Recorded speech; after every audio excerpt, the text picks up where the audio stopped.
What was I even thinking? If I spoke dressed like this, I would be a prophet of falsehoods. I had not come into this world with these fine layers of clothing. I had worn ragged and worn-down gear. Changing into my old armor, I was finally ready and mustered the courage to address this lady, who could grant me what I most longed for, a sense of belonging. Brave Tarnished. Welcome to the Volcano Manor. I am Tanith, the proprietress of this house. Raya spoke well of you. Did she now? A warrior of promise. Well, if that was her impression. Perhaps you are prepared to make a commitment. I have traveled for so long and deeply yearned for this. I'm ready. Why accept the burden of their grace, or be fooled by the dogmatic ramblings of the fingers? Did she have an issue with the hairy fingers? Finally, someone in this god-forsaken world who saw them for what they were.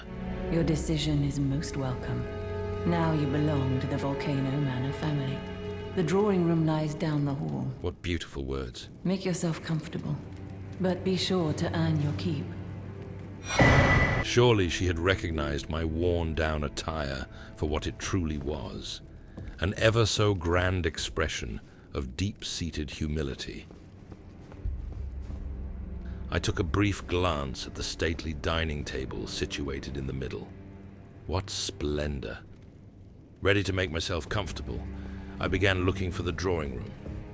Now slowly walking down the corridor, I realized that this manor might yet offer more than mere platonic pleasures, the red and suggestive lighting considered. I felt, from somewhere deep within, that this place would leave its mark on me, and it most certainly did, just not in the merry way I thought at that time. Upon reaching a splendid space of warmth, and recognizing the servant who had brought me here, I ran to her and offered my gratitude. Hello again, brave Tarnished.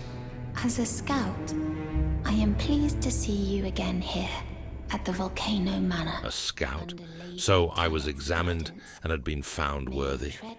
This most welcome adventure only got better by the minute. Wait a moment. I knew that warrior. What was he doing here?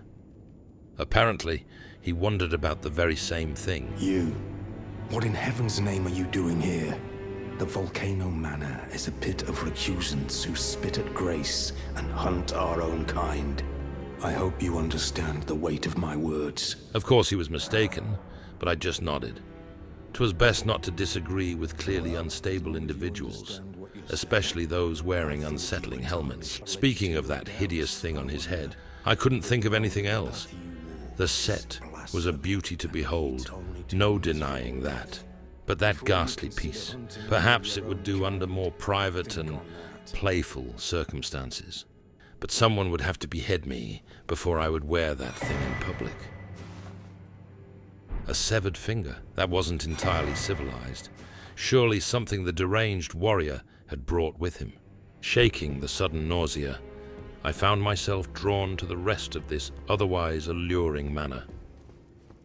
Eventually, I noticed doors leading outside at the far end of a long corridor. And filled with joyous suspense, I ran toward the light. Most likely the manor would be situated in radiant and magnificent nature. Maybe it would even be a cultivated mirror image of lush Limgrave. It was not.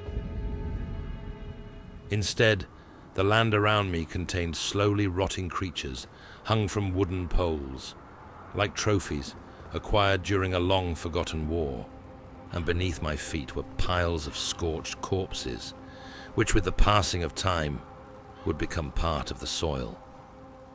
This kneeling brute obviously wasn't a guard, but a mean-spirited assailant waiting for family members to torment. I did my best, but some of those manically dancing soldiers dressed like cages helped that oversized ruffian.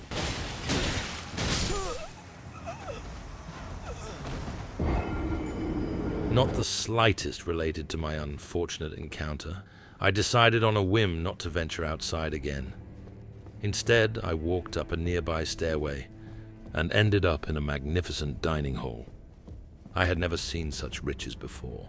This truly was a civilized asylum in a world utterly devoid of any sort of grace. Who was that? What a peculiar individual. The reddish hue revealed him to be an invader from another world. But why did he even attack me? I wasn't prepared for any of this. That was why he got the better of me. It wasn't a question of skill, but rather terror caused by that mask made out of blood-soaked bandages. What was he hiding beneath those moist layers of secrecy? It didn't matter, because I quickly found my way back and made sure this time to ignore his unappealing demeanor. Upon finishing him, he left a strange and off-putting weapon, which I would study later. But at this point, I had become far more interested in a painting on the wall. As I wondered who that was supposed to be, I felt a chill running down my neck. Perhaps this so-called family of champions wasn't the epiphany of comradeship and nobility after all. Taking it upon myself to look into the matter, I searched the nearby rooms, and sure enough, there were hidden corpses with exotic treasures, and even more suspicious, walls of sorcery hiding dark corridors. What was that? Running in this damp darkness, I wrecked several of those slimy critters, except for one curious pack having some sort of secret rendezvous. This dungeon, however, contained creatures of a far more lethal nature. I didn't think it would be any trouble until I noticed the bloodstains. It would be selfish to bother anyone with tales of yet another untimely death, seeing as this outcome was solely related to the darkness which surrounded me. I couldn't see anything, let alone fight under these circumstances.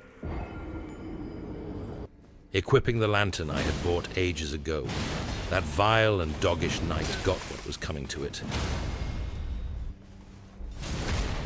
And as I annihilated this sneaky basement dweller with that unsightly curved sword, yet another item of war was left behind by the victim.